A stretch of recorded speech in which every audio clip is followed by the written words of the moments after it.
알코올 중독자에 술만 마시면 폭력을 휘두르는 무능력한 아빠. 술집에서 16시간을 일하며 월 수입 150만 원을 넘지 못해 한 달에 5만 원짜리 사글세방에 살며 거기다 피가 나면 멈추지 않는 혈우병을 앓고 있다면 어떤 삶일까 상상이 되시나요? 한 달 병원비만 200만 원 이상이니 아무리 엄마가 죽어라 이래도 마이너스 인생을 벗어날 수 없었어요. 초등학교 2학년 코피가 멈추지 않아 아이를 업고 응급실에 가기 위해 택시를 타봐 탔지만 택시비가 없었어요. 지금 너무 급한 상황이니 기사님께 연락처 주시면 꼭 돈을 갚겠다며 빌고 또 빌었지만 그 택시기사는 차를 멈추고 엄마를 무자비하게 때리며 입에도 담지 못한 말로 피가 날 때까지 엄마를 밟았다고 합니다. 9살 아이, 엄마가 맞는 걸 보면서 어떤 생각이 들었을까요? 돈이 없다라는 건 이렇게도 무참히 때리고 무시하고 욕하고 밟히며 그렇게 가난이란 건 세상에서 가장 나쁜 것이라고 깨닫게 됩니다. 이 이야기는 라라브레드 강호동 대표님의 어릴 적 이야기인데요. 현재는 100억 이상의 자산을 이뤄 자수성가하신 분입니다. 사실 이 책을 읽는데 눈물이 나서 혼났어요. 저도 남자 아이 둘을 키우고 있는데요. 우리 아이들 지금의 나이에 강호동 대표는 이렇게 힘든 날을 겪어오신 거잖아요.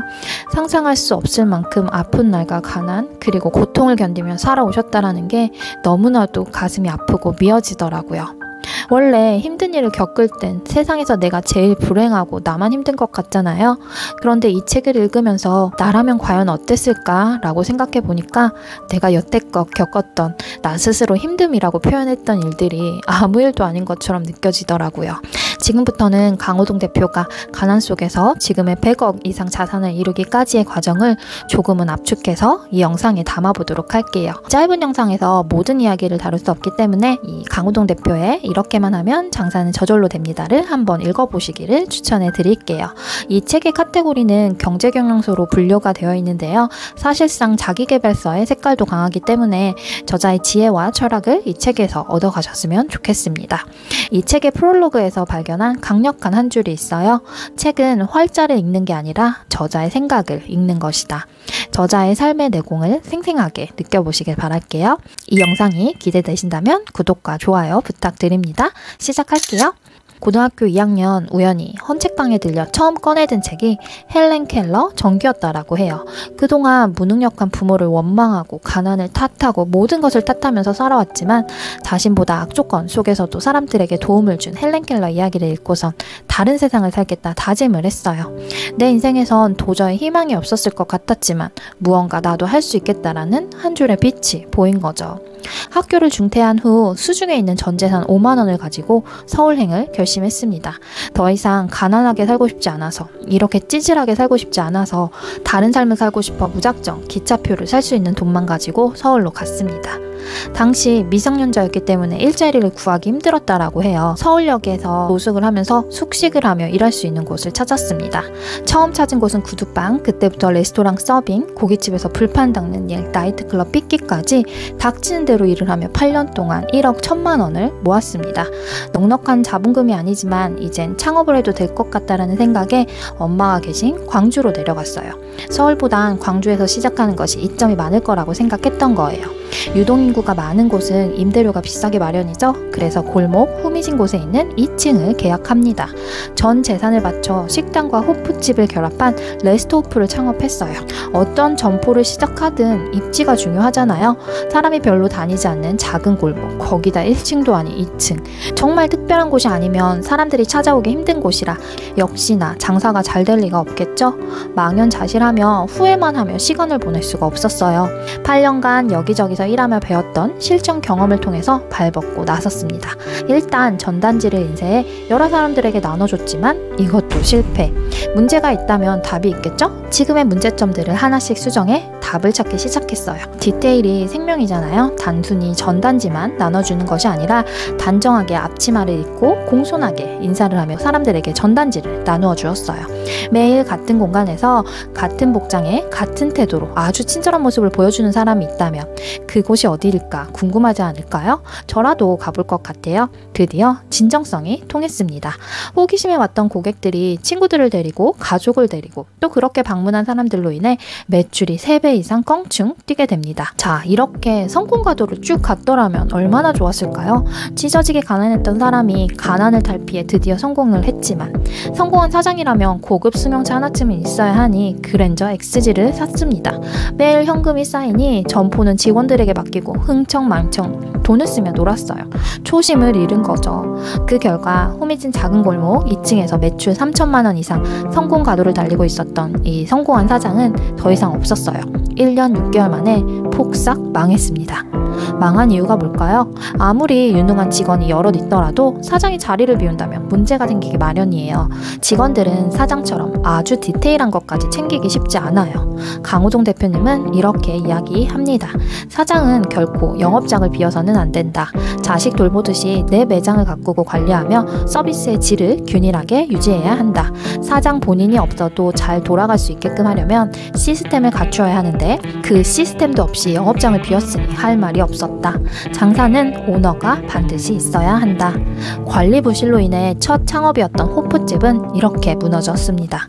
보통 사람 같으면 다시는 창업이고 뭐고 하고 싶지 않았을 거예요. 하지만 강호동 대표는 이런 실패는 다시는 겪지 않기 위해 본인의 실수를 인정하고 달라지기 위해 마음을 먹었어요. 실패하면 망한 걸까요? 아니요. 실패하면 그 실패를 반면교사 삼아 다시는 그 실패를 반복하지 않아야 해요. 앉아서 한탄만 하고 있을 수는 없어요. 또 다른 기회를 찾아야겠죠.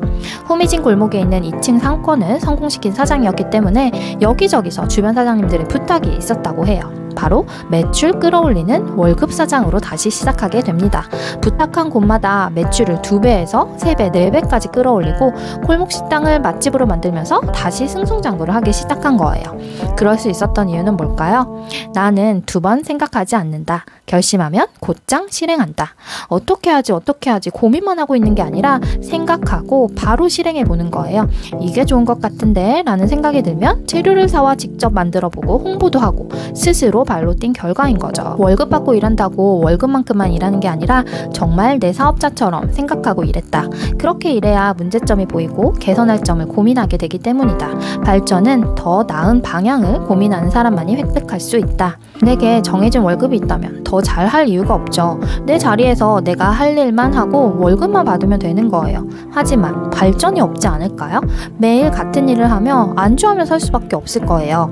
사장이 시키지 않아도 이 점포의 매출을 어떻게 키울 수 있을까 고민하고 실제로 행해보고 개선점을 찾으면서 실제 사장처럼 일을 하면 그 안에서 많은 기회를 찾을 수 있는 거죠. 다른 사장님들의 매출을 끌어올리며 문제점들을 하나씩 해결하다가 온라인 마케팅이 중요하다라는 생각에 마케팅 대행사에게 온라인 마케팅을 맡겼어요. 한창 온라인으로 검색해서 오는 고객들이 하나 둘씩 생기게 되면서 대행업체 수수료까지도 2배, 3배 그 이상 계속 비싸졌다라고 해요.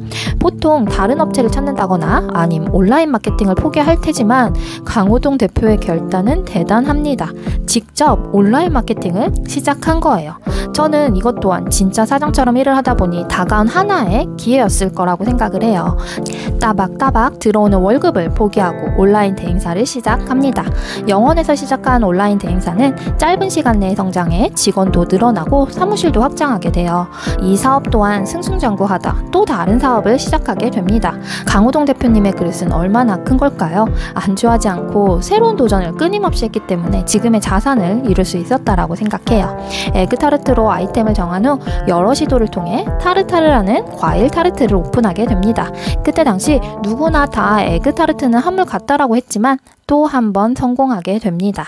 타르타르의 인지도가 높아져 프랜차이즈로 성공할 수 있었던 이유는 어릴 적 여러 곳에서 밑바닥부터 일을 하며 고객들을 대해본 경험, 여러 점포를 운영하며 문제점을 찾고 직접 해결해본 경험들을 토대로 사람들의 욕구를 파악해 타르타르에 담았다라고 생각해요. 보기만 해도 사진으로 담고 싶은 메뉴, 브랜드의 정체성을 표현하는 캐치프레이즈, 선물하고 싶은 디자인까지 거기다 사람을 끌어오게 만드는 마케팅까지 한몫했다라고 생각을 합니다. 강호동 대표님은 어느 하나의 문제점을 마주할 때마다 책에서 답을 찾고 바로 실행을 해서 해결하는 모습들이 있더라고요. 큰 것이 작은 것을 잡아먹는 것이 아니라 빠른 것이 느린 것을 잡아먹는다를 통해서 남들보다 한 수 앞서 생각하는 사고의 틀을 갖추고, 레드팀을 통해 리스크를 줄이고 성공 확률을 높일 수 있게 하는 것을 배우고, 설득의 심리학의 희귀성의 원칙에 따라 정해진 시간에만 타르트를 판매하는 원칙을 정해 고객들이 줄을 서서 구매하게 되는 현상까지 생겨났다라고 해요.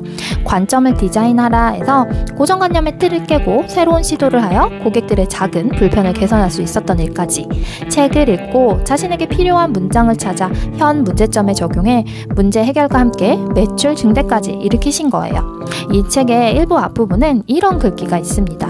학교에서 배운 것이 죽은 지식이라면 책은 내게 살아 숨쉬는 지혜와 진리를 일깨워 주었다. 책과 말하고 책에서 배우고 책을 통해 실천하자. 내가 가진 것은 인생을 앞서 경험한 그들의 조언과 통찰 뿐이었다. 아무것도 가진 것 없었던 어린 시절부터 사업에 성공하기까지 책을 읽으면서 책에 답이 있다는 걸 깨닫고 책에서 말한 그대로 실천을 하신 거예요. 말도 안 되게 상상할 수 없을 만큼의 고통을 견디며 살아왔던 그 시간 동안 묵묵히 책에서 답을 찾으려 그 누구보다도 열심히 살며 하나하나 몸으로 체득하며 지금의 재산을 읽어오신 거죠. 책 읽는다고 진짜 부자가 될 수 있을까요? 아니요, 절대 아니라고 봅니다. 책만 읽는다고 해서 절대 부자가 될 수 없어요. 강호동 대표님이 남겨주신 말씀처럼 책은 활자일 뿐이고, 책을 읽고 그 이후의 일은 나로부터의 답이 정해져 있어요. 책을 읽기만 해서는 아무 일도 일어나지 않아요. 책을 읽고 생각하고 고민하고 지금 당장 내가 할 일이 무엇인지 찾고 바로 행동하는 것. 문제를 마주할 때마다 또 책으로 돌아와 답을 찾는 그 태도부터가 성공을 할 수 있는가 아닌가를 결정하게 되는 것 아닐까요? 타르타르의 입소문이 퍼지다 보니 전국 각지에서 지점 문의가 들어와 프랜차이즈 사업이 시작되었습니다. 여러 지점들이 생기다 보니 각기 다른 문제점들이 하나둘씩 생기게 되었어요. 프랜차이즈 사업 또한 처음이라 혼자 문제를 해결하기가 버거웠던 것 같아요. 그런데 운이 좋게도 타르타르를 매각하게 됩니다. 말 그대로 엑시트 했지만 강호동 대표는 홀가분한 삶을 사셨을까요? 아니요, 또 다른 사업 구상을 시작합니다. 아마도 강호동 대표님의 그릇은 몇십 명이 들어가도 차지 않을까 싶어요. 그 다음 이야기는 2부로 찾아오겠습니다. 2부에서 뵐게요.